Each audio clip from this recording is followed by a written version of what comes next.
The morning that everything changed began like any other. I was in the kitchen, cleaning the dishes, trying to start my day quietly and without incident. But then she spoke. Her words were calm, but there was something in the way she said them that chilled me to the bone. Anytime you hear my voice or notice me coming, you'll feel it. The way your skin crawls, the goosebumps. Her words stuck with me like a cold, unseen hand gripping my heart. From that moment on, fear followed me like a shadow. Every morning, I made sure the house was spotless before she even stirred. The dishes were washed, the floor swept, as though cleaning might keep me out of her reach. It was like I had become a slave in my own home, but it was a small price to pay to avoid any conflict with the woman who owned it. I was terrified, unable to shake the growing sense of dread. But then, curiosity, it wouldn't let me go. There was something off about the way she spent her nights, something that gnawed at me.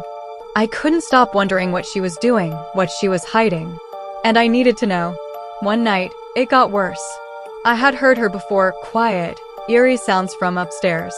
At first, it was nothing more than faint splashes and chanting, something I could easily dismiss. But this time, it was different. There were extra voices, deeper and louder. My heart raced as I crept up the stairs, barefoot, trying to avoid the creaking boards beneath my feet. I pressed my ear to the wall outside her bathroom, the sounds clearer now. The chanting, repeating the same name over and over, echoed in the air. I couldn't help myself. I peered through a small hole near the door and froze. What I saw made my blood run cold. There, in the dim light of the bathroom, was my boss. She sat in a tub filled with something dark, something wrong. The other women, tall and dressed in black cloaks, circled her. Each of them held a black candle, their faces hidden in shadows. My boss, calm as ever, was pouring blood over her head, as if it were water. The blood swirled in the tub, bubbling unnaturally, and then I heard it. A faint cry, soft at first, but growing louder, like the wail of a child in pain. I couldn't breathe. I watched as my boss reached into the bubbling blood, pulling out something small, slimy, and moving. She held it close, kissed it, and then shoved it back into the tub. The women began to clap, their chanting intensifying. I had seen enough. My legs gave way beneath me, and I stumbled back, heart pounding in my chest. As I scrambled to run, one of the women, still chanting, turned her head toward the door. Her eyes locked on mine, and I didn't wait to see what would happen next. I ran. I dashed back to my room, slamming the door behind me and hiding under the covers, my mind reeling. My breaths were shallow, my heart racing. Then, the knocks came. 3 heavy bangs on my door. I refused to open it, trembling in fear. Then I heard her voice, low and mocking, next time, keep your eyes open. That night, I couldn't sleep. The terror gnawed at me, and I spent hours praying, just like my mother had taught me. But I found no peace. The next morning, I tried to act normal, pretending that everything was fine, that I hadn't seen anything. Maybe she would forget. But she didn't. She called me to the dining room again. This time, she was dressed in a golden gown, jewels sparkling around her neck. She sipped her tea, calm and collected, like nothing had happened. When I sat down opposite her, she spoke softly, her words like poison. Young girl, you've seen things you shouldn't have. This house, it has secrets. Some can be kept. Some, you cannot escape.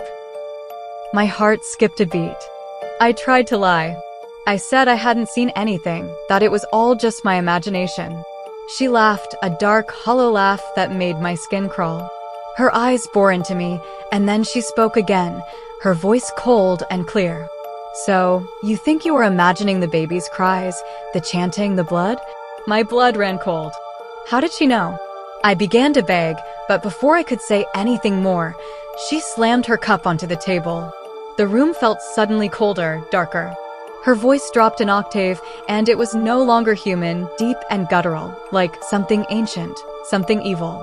Once you drink from this house, the house will drink from you. You're mine now. I remembered the first time I drank water from her kitchen, how something wrong had crawled into my body. Now I felt it again, twisting inside me, like something was alive in my stomach. Her cold hand touched my face, and when I looked into her eyes, I saw something terrible. Blood dripped from her lips as she smiled.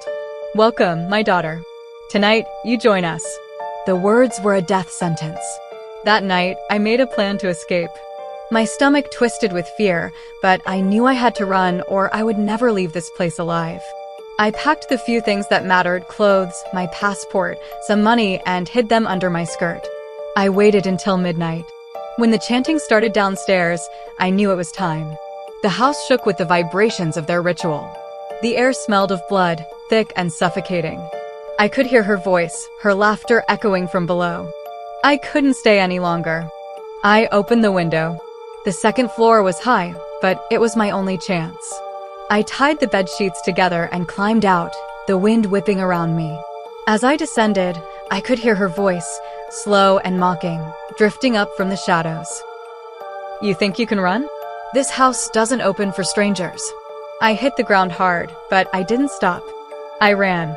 The gate, the one that was always locked, stood wide open. I hesitated for a split second, but I didn't stop. I kept running, and when I saw a taxi, I jumped in without thinking. I was covered in blood. I hadn't even realized until the driver asked about it.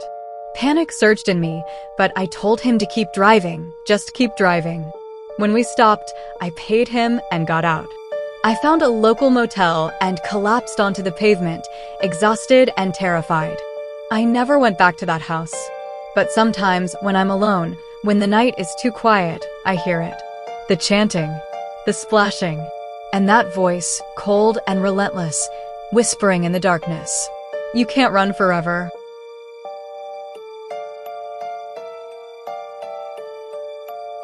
You know, it's crazy what people go through, but can't talk about without being looked at as crazy. This story was submitted to me by an anonymous user on Instagram. Let me know what you think in the comments about all this. I'm always excited you'll read them. And don't forget to like and subscribe for more videos just like this, and I'll catch you in the next one. Bye.